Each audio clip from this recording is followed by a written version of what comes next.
Welcome to another Airbrush Asylum video. In this video, I'm going to show you how to airbrush some bullet holes. I'm going to do it on a canvas. These are going to be very easy to do on any surface. So let's get into it right now. Okay, so the first thing I want to do is to make up a bit of a template for our bullet holes. So I'm utilizing just a regular sheet of A4 copy paper and a cutting mat here so that I don't cut into my bench, as well as an art knife, like just a hobby knife, so the X-Acto knives are really good for that, and also a pencil and a art tool template. This is the FH.BLT FX1. This is the Circle Effects Blasted series by Rhino Templeton, and I'm going to utilize this just to create some of these circles. I'm going to draw them out first, and that'll be our obviously entry point for the bullet. And then I'm going to show you how to split and shred the metal around that. So let's get into it. We'll pick up some of these circles here. We'll do some couple of different sizes. So I'll start with this one here, and I'm just going to use my grey lead pencil, just run my pencil on the inside of that circle. And you can see there I'm getting a perfect circle, which is what we want. And do a smaller one. And then let's go with this one here, slightly larger.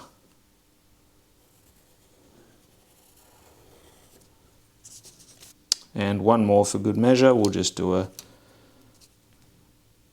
this size here. Okay. So now that I've got those sketched in, what I want to do now is do the metal blasting effect around it. So I'm just going to roughly draw around the circle, leaving a bit of a gap. So this is obviously meant to resemble the shredded metal. So once the bullet has entered into here, this is the metal that's shredded and peeled open. Okay, so moving right along on one of the smaller ones. So you don't want this to be an even edge.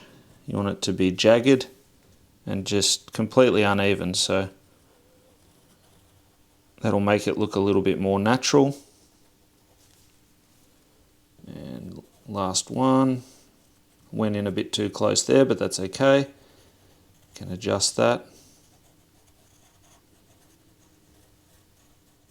All right. So now we've got all four. This one here, I might just add a little bit to it to make it look a little bit more irregular.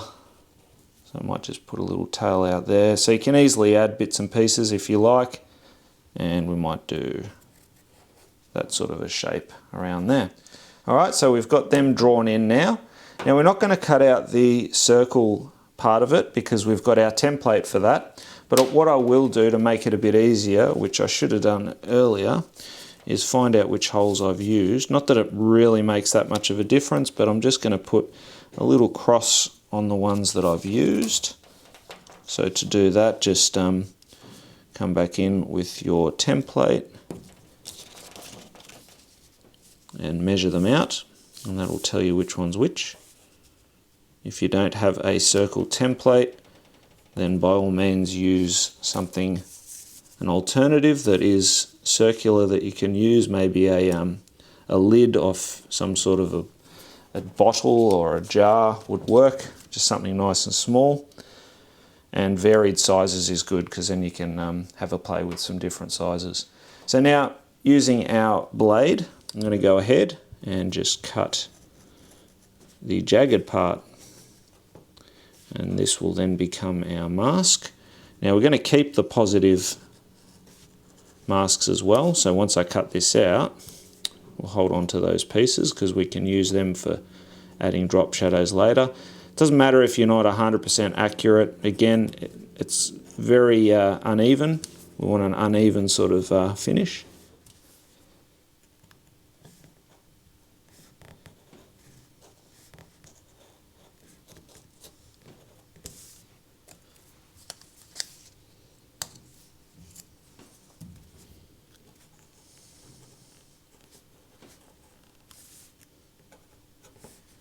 Now you can do these bullet holes on any particular surface that you like. You can also use masking tape if you are going to do these on a curved surface. So just follow these steps. But generally using a freehand template like this will work well enough, and it will save you the time of masking.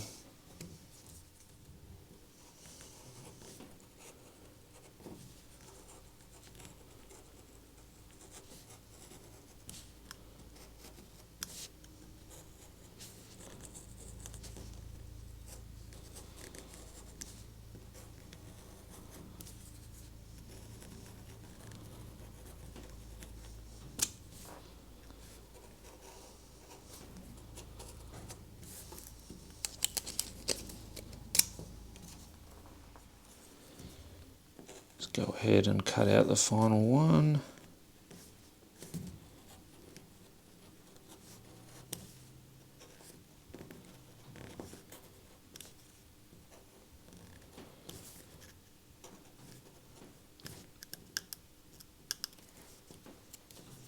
Okay, so there we have it.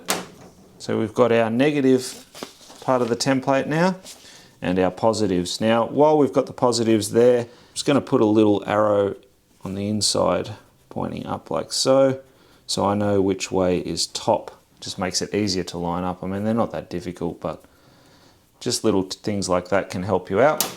All right, so let's get onto our canvas and put some base color down. Okay, so I'm going to base up the canvas. Now just pick whatever color you like. I'm just going to use this pre-mixed blue that I've got. And just get a nice even coat. Now obviously if you're going to do bullet holes on a black surface, it's going to be hard to see any of the shadows. You'll see what I mean as I progress on with this artwork, but I just want to get a coating on there. Now if you want to get rid of the grain, you can do so using a gesso and just sand in between it. So let it dry, then sand, and then let it dry. Apply another coat, sand, and so forth until it's a smooth finish. I'm just using the canvas as it is, straight out of the packet. You can see I've even got some little marks in there, that'll disappear once I spray over the top. But I'm just going to get a coat on here, so we've got a nice base coat to work on, and then we'll start rendering from there.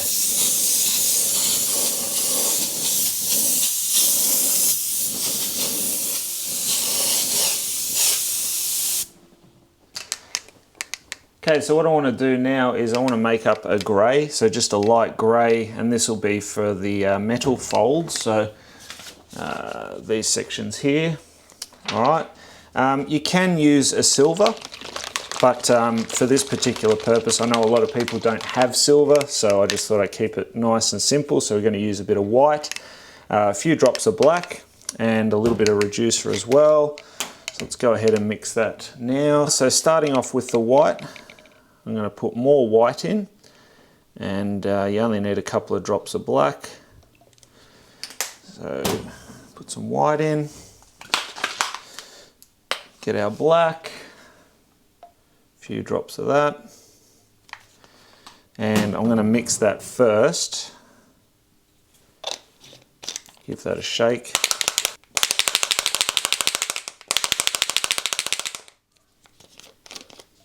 You can see we've got a grey, nice grey there.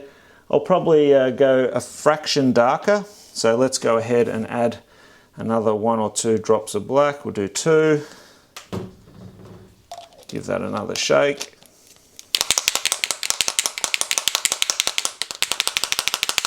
Always give your paints a good shake, very important.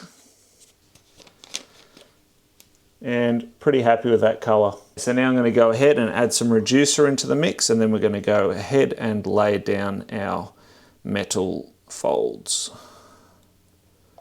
So I'm only going to put a little bit in. I can mix the rest in my jar if need be. Again, another good shake. I don't want the paint too thin for this colour because I want enough coverage, so that's why there's a lot of white in there as well. That's going to help to cover over the blue and whatever other base colour you decide to use. And if you put too much reducer in, you're going to need too many coats. It's going to be too watery. So for this colour, it can be a bit thicker, okay? Okay, so adding the grey now into the Eclipse. Just cleaned out the blue. And we're going to get our template. And just position it wherever you like. So no rules for this at all. Just hold it into place. And just from a distance try and spray directly over it so that you minimise the chance of any overspray.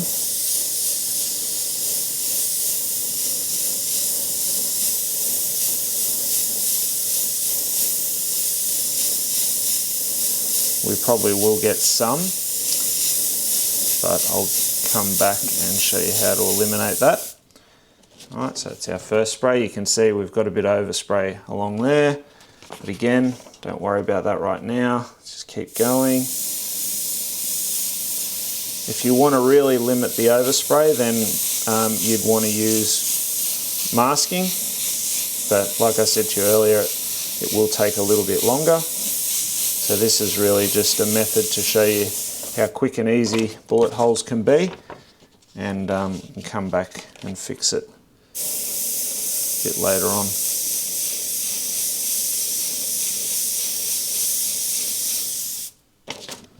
That one's pretty good. And one last one, let's go in here.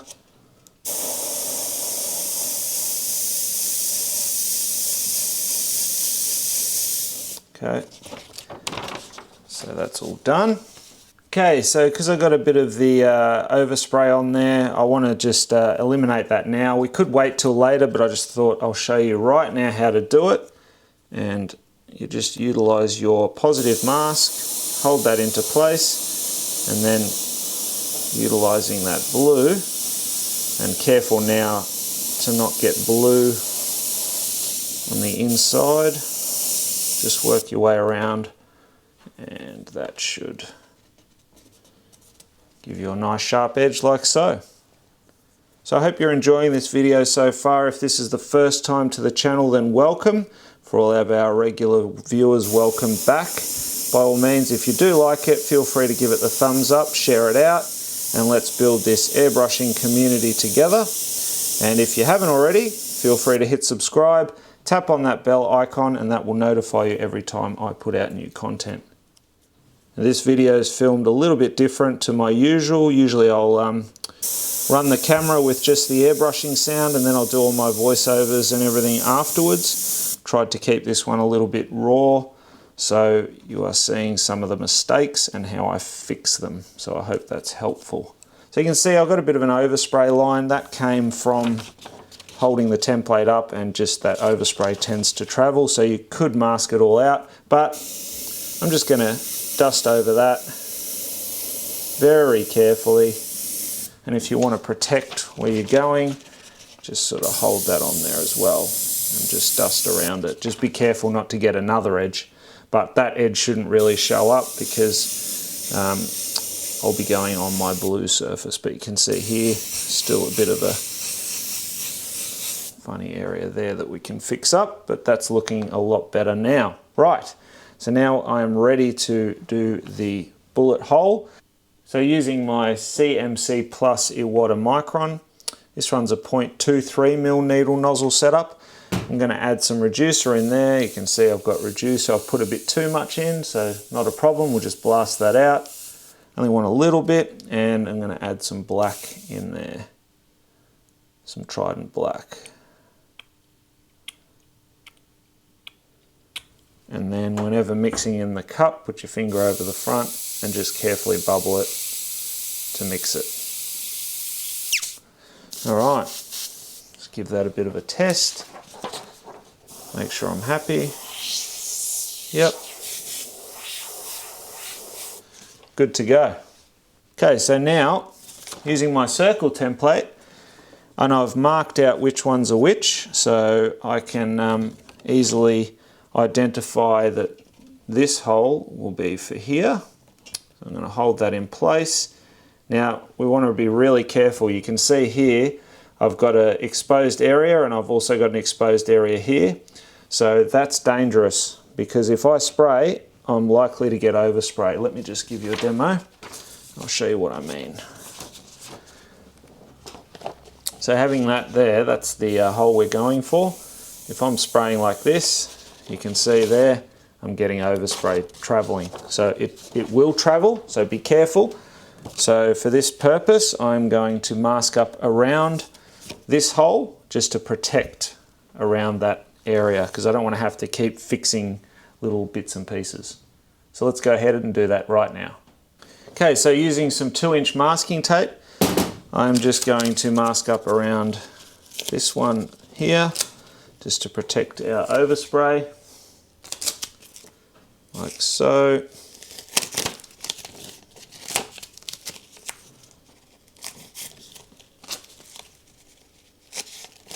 And you can curl the edges up. That's going to help again to stop it from spreading. And now lining it up in the middle, a little bit harder to see where the middle is now, but rough enough is good enough for bullet holes. They don't have to be exact.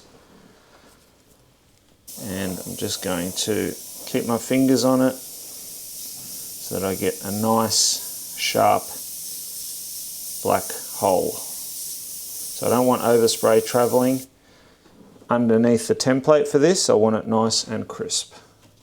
It should look like so. I'm going to repeat the steps. Okay, so now all masked up for the next hole. Again, put it into position.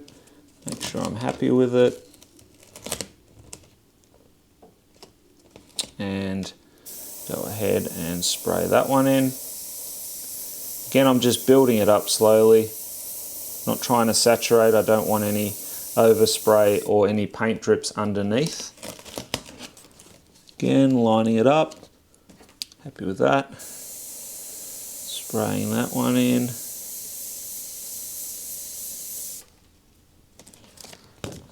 And one more to go. Okay, final one. Again, line it up.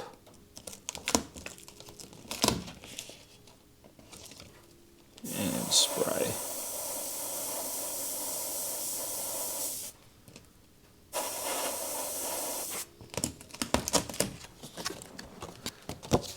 Okay, so now we've got our actual bullet hole going through each of those.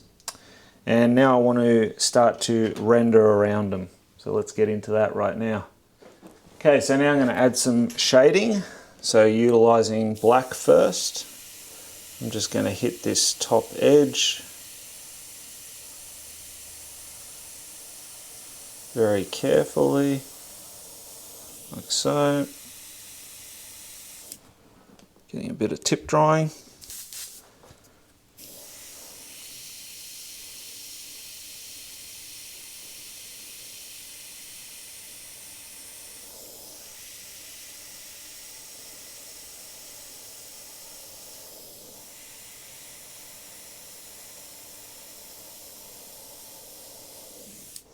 And now, while I've got the black, I'm just going to run some shadows around the bullet hole.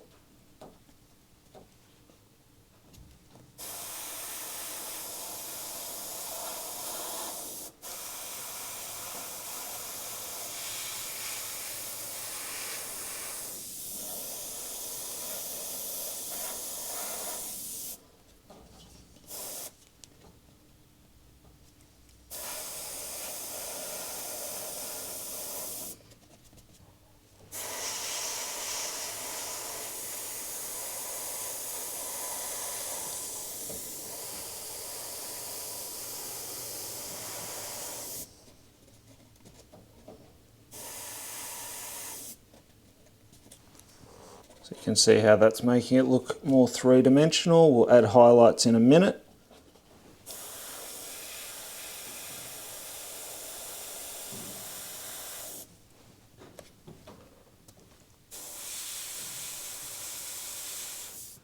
And last one.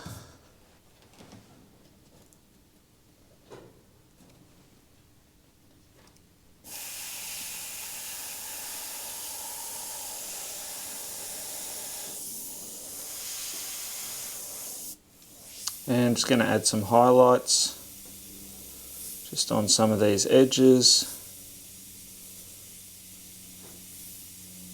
to make it look a bit more uneven and look like the metal's got a rough shredded edge. And I'm also going to add another highlight on the lower section of the bullet hole, making that entry point more three-dimensional, so it looks like there's a bit of a curve.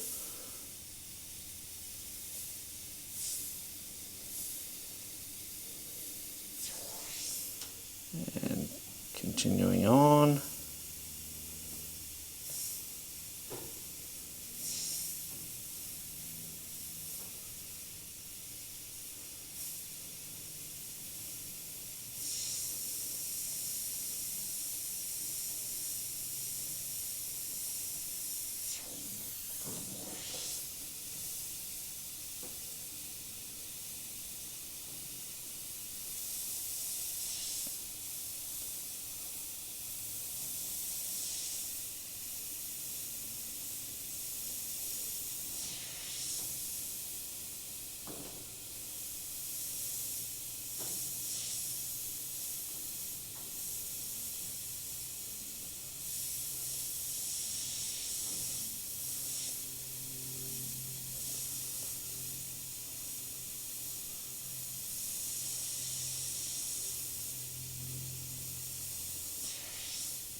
Okay, and now to finish them off, I'm going to run a bit of smoke out of a couple of them.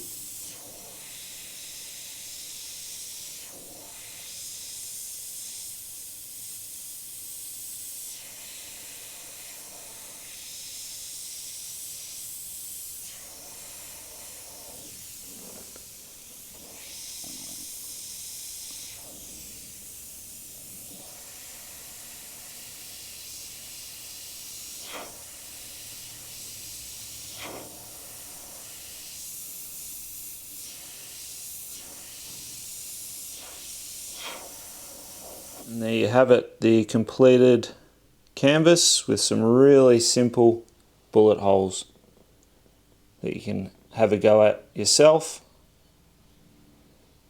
Good fun to do, nice and easy, and really effective for lots of different applications. Hope you enjoyed this video. Thanks again for watching. Until next time, go grab your airbrush, do some amazing artwork yourself, and I'll see you again very, very soon in the next tutorial. Bye for now. Okay, so what we can do as well around the existing bullet holes is add some little bit of distress. So we're just going to do that by coming in with our black and making it appear that the surface is also damaged.